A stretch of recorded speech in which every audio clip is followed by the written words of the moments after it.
নমস্কার, আমি অনিমেষ। আমার অনিফার্স ওয়ার্ল্ড ইউটিউব চ্যানেলে আপনাদেরকে স্বাগত।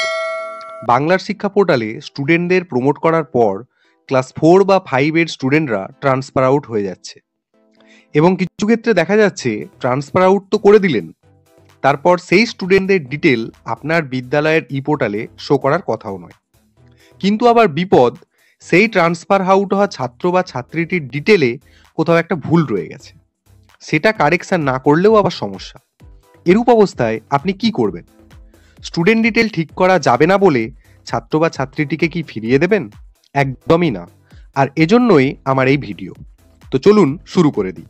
তার আগে আপনারা আমার এই চ্যানেলটিকে সাবস্ক্রাইব করে ফেলুন এবং সবার সাথে ভিডিওটি শেয়ার করতে ভুলবেন না। সবার প্রথমে ই পোর্টাল পেজে লগ ইন করুন।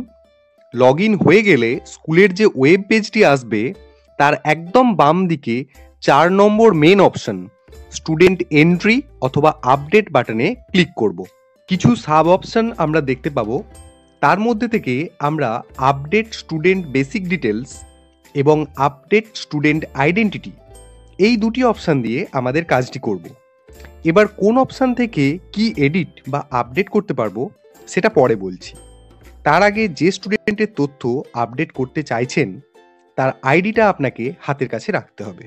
এর জন্য আপনারা main point student promotion and transfer অপশানে ক্লিক করে তার ভেতরে থাকা স্টুডেন্টস ট্রান্সফার আউট পয়েন্টে ক্লিক করে সমস্ত ট্রান্সফার আউট ছাত্রছাত্রীর ডিটেল দেখতে পাবেন।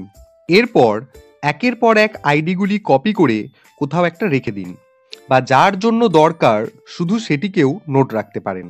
এখানে দেখুন সমস্ত ছাত্রছাত্রীদের সমস্ত ডিটেলস শো করছে এবং এই ডাবল বক্সের ভেতরে তাদের কোডগুলো দেওয়া আছে। এইগুলোই আমি কপি করে রাখার কথা কোথাও একটা বলছিলাম।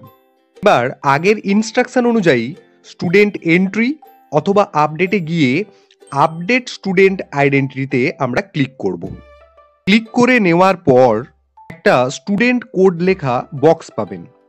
আমরা যে আইডিটাকে কপি করে লিখে রেখেছিলাম কোথাও একটা, সেটাকে এই স্টুডেন্ট কোডের ফাঁকা জায়গাটাতে বসিয়ে নিয়ে সার্চ স্টুডেন্ট যে অপশানটা দেখতে পাচ্ছেন সেই অপশানটাতে আমরা ক্লিক করে নেব।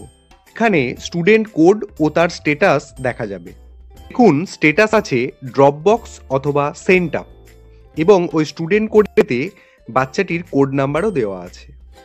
এরপর এখানে ডেট অফ বার্থ বাদ দিয়ে স্টুডেন্টের নাম, বাবার নাম, মায়ের নাম পুরোপুরি বা আংশিকভাবে আপনারা এডিট করতে বা আপডেট করতে পারবেন।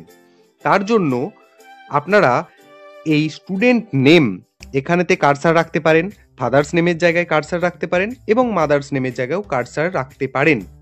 যা যা প্রয়োজনীয় সেগুলিকে এডিট করে নিয়ে লাস্ট অপশন আপডেট ডিটেলসে আপনাদেরকে ক্লিক করে নিতে হবে। মনে রাখবেন এখান থেকে মাত্র 3টি ডিটেলস আপনারা এডিট করতে পারবেন। দেখুন তার ডিটেল আপডেট হলো বলে একটা পপ আপ এলো এবং তার স্টুডেন্ট কোডটাও এখানে দেওয়া আছে। এবার চলে আসি ফেলে রাখা আসা অন্য অপশনটিতে, যার নাম আপডেট স্টুডেন্ট বেসিক ডিটেলস। এই অপশনটিতে আমরা ক্লিক করলাম। ফাঁকা বক্স আমরা দেখতে পাবো। এখানেতে আমরা স্টুডেন্টের যে কোডটা আবার বসিয়ে দেব এবং সবশেষে সার্চ স্টুডেন্ট অপশনটাতে ক্লিক করে নেব। দেখুন যে আপডেটগুলি আমরা একটু আগেই করলাম সেগুলি এখানে ডিসেবল করা আছে।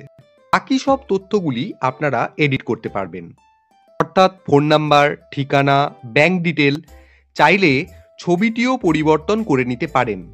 তবে আধার নাম্বারটি আপনারা এডিট করতে পারবেন না। সব কিছু চেক করে নিয়ে নিচের আপডেট ডিটেলসে ক্লিক করব। আবার সেই পপ আপ আসবে সাকসেসফুলি আপডেটেড। পর আরেকটি ছোট্ট কাজ, যেহেতু ডিটেল কারেকশন না করেই আপনি ট্রান্সফার আউট করে ফেলেছিলেন এবং ট্রান্সফার সার্টিফিকেট ডাউনলোড করেছিলেন, তাই ওই ভুল ট্রান্সফার সার্টিফিকেট না দেওয়াটাই যুক্তিযুক্ত। তাই ফ্রেশভাবে এই স্টুডেন্ট প্রমোশন অ্যান্ড ট্রান্সফার অপশানের ভেতরে ঢুকে ওখানে একটা অপশান পাবেন, দেখুন স্টুডেন্ট ট্রান্সফার আউট।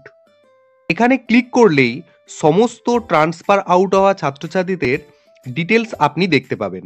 দেখুন এখানে যে ছাত্র বা ছাত্রীটিকে আমি তার ডেটা কারেকশন করলাম বা এডিট করলাম বা আপডেট করলাম, সেই ছাত্র বা ছাত্রীটি সোজাসুজি রো যেখানে লেখা আছে ট্রান্সফার সার্টিফিকেট এবং তার তলাতেই আমরা পাবো ডাউনলোড অপশন।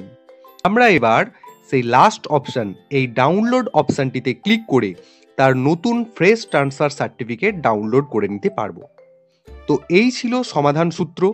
ভিডিওটি যদি ভালো লেগে থাকে তাহলে সাবস্ক্রাইব করে নেবেন আর কমেন্ট বক্সে আপনাদের সমস্যা জানাতে ভুলবেন না। নমস্কার।